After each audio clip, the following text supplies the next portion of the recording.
Hello, I am Arion. This is Book Zealots. Thank you for dropping in for 1838 Manifest Destiny. I have notes because, wow, the more I researched, the more fun things I found.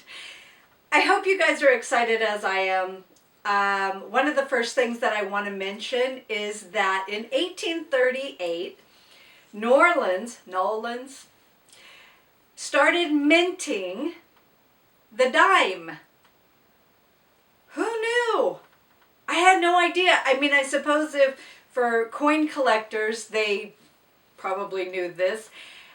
I commented this strange Jeopardy fact on somebody else's channel because they found some old coins and went to have them appraised, calculated, and somebody from New Orleans, Louisiana, mentioned that the location of the minting for the dime is now a museum. I think she said for jazz, but the main floor still has the minting machines on the ground floor, which I thought was really cool.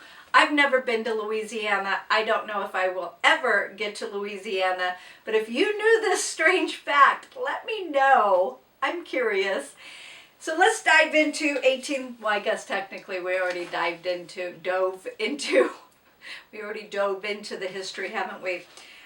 Some main facts that came up as I did this research was the Trail of Tears, obviously, and I had mentioned that in the first one. I'll try and do a playlist of the videos as this increases. I've never done that. I'm not sure I know how. Tech.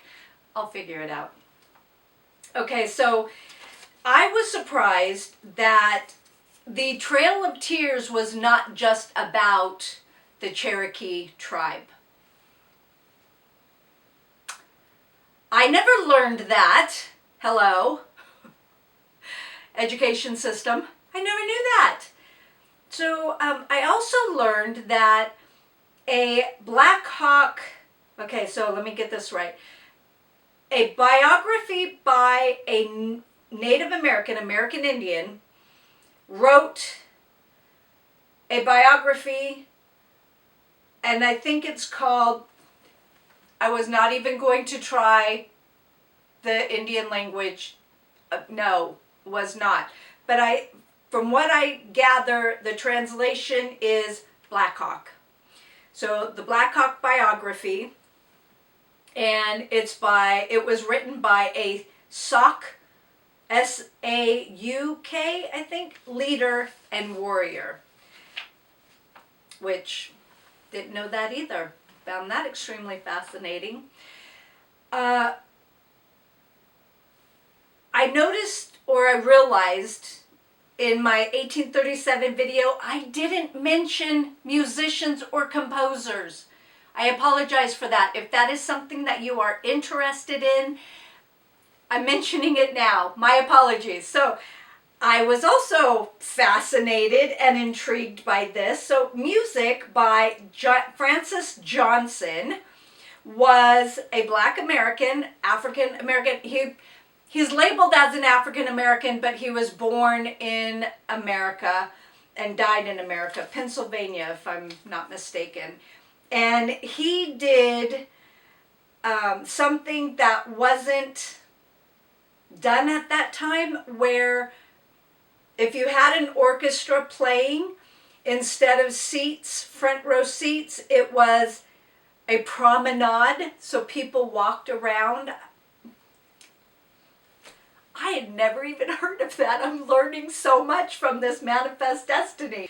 And he did a waltz called The New Bird, and I think he also did an Honor to the Brave General Lafayette Grand March. I will try and remember to put links in the description box for YouTube channels that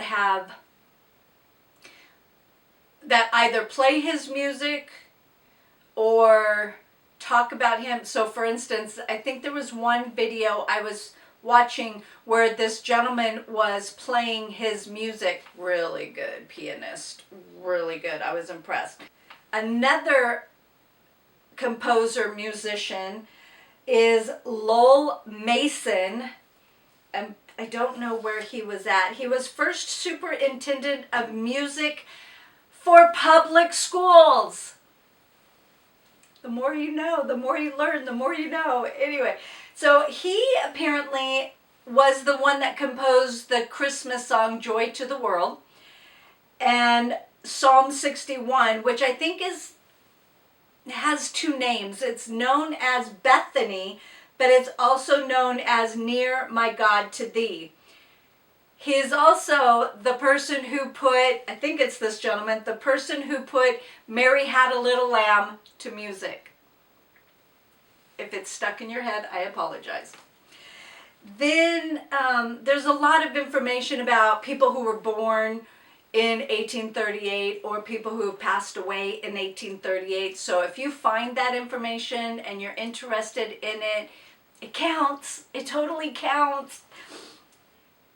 Charles Wilkes was an American naval officer. He explored the southern polar region, which had yet to be named. Antarctica. I thought that was interesting as well. I'm sure Prometheus and we probably studied that. I'm sure we did. Oh, I forgot to mention. So on top of the very wide-known Trail of Tears, the other news or the other very popular information given for 1838 is the telegraph, which revolutionized communication, and that of course is, if you said Samuel Morse, you are correct. So you could also read about Samuel Morse, which makes me wonder, I wonder if the library has any books on Morse code. Do you know Morse code?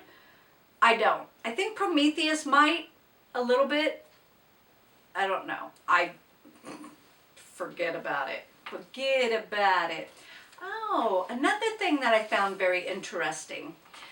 Joseph Smith fled Ohio because he didn't want to pay some debts, apparently. The bank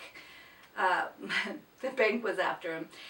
And during this same year, Missouri Governor Lilburn Boggs, hold on to your seat. If your seat has armchairs or the arm rests, hold on to them. An extermination order. What? That's crazy to me. The order is that all Mormons had to leave Missouri, I don't know what the time period was, or be exterminated. What? Mr. Governor Lilburn Boggs. They're human. I may not agree with the religion, but excuse me. Hello, mister? It was a different time. That's all I have to say. It was a different time, people. Well, no, you know what? No, we're still living it, aren't we? Because there are people now today that think that they can exterminate people today because of different beliefs. So I digress. Apparently, no. We're living in the same time. Okay, not to get political, but I'm just saying, I'm thinking out loud here. People apparently believe the same as Governor Lilburn Boggs. I need to look him up and see if my library has. Oh, this was fascinating. Kentucky passed a law, 1838 people, passed a law for girls to go to school and for women to vote. Now, the women had to be single with land or widowed with land, and they were able to vote in issues regarding the school system. I'm sorry, I still think that's cool. It was a start. And apparently it was the first to offer. Now I'm curious, when did Montana, wasn't that 1829? It was Montana, right? Where women were allowed to vote or given the right to vote. Because I know it was the very first state. Let me know. Or if I find the information, I'll put it in the description box. Now, for more craziness. Apparently in 1838, there was a Killough massacre in Texas. The Indians attacked white settlers. Then there was a Tennessee, oh, this is so weird. You know how in the 1920s we had the Prohibition Act? Apparently Tennessee did that in 1838. Passed a law, the first prohibition law in the United States, 1838. Then there was a fire. Did you all know that there was a fire in 1838 that destroyed half of Charleston, South Carolina. Also, this is the year that Frederick Douglass pretended to be a sailor and escaped slavery. And a couple weeks later got married. What? Did he even know the woman? I don't know. But didn't he have an affair with a white woman while he was married to this black woman that he married? So, okay, here are the dates. September 3rd, 1838, he escapes. Marries this woman on September 14th, 1838.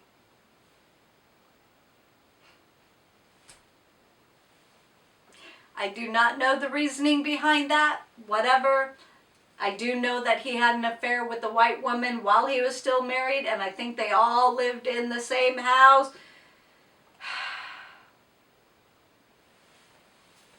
I'm sorry, would you tolerate that? I wouldn't tolerate that.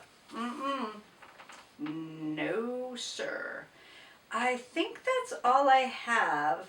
No, it is not. I have another composer, an organist, whose name was David Dufflewood, and he was blind. He was born in 1838. I don't know if I looked up his yes, I did. I did look up the music that he composed, but it only gave sheet music. Okay, this is a first.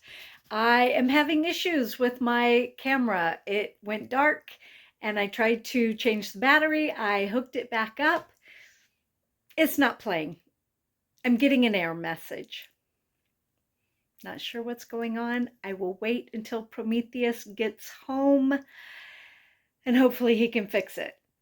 So I'm not sure who I forgot in the 1838 timeline, events, etc. Thank you very much for joining the adventure, the Manifest Destiny reading challenge, and I apologize for this. I don't even know if I'm doing it right. Anyway, thank you very much for joining. Talk to you in the comments section, and let's have a blast. Bye.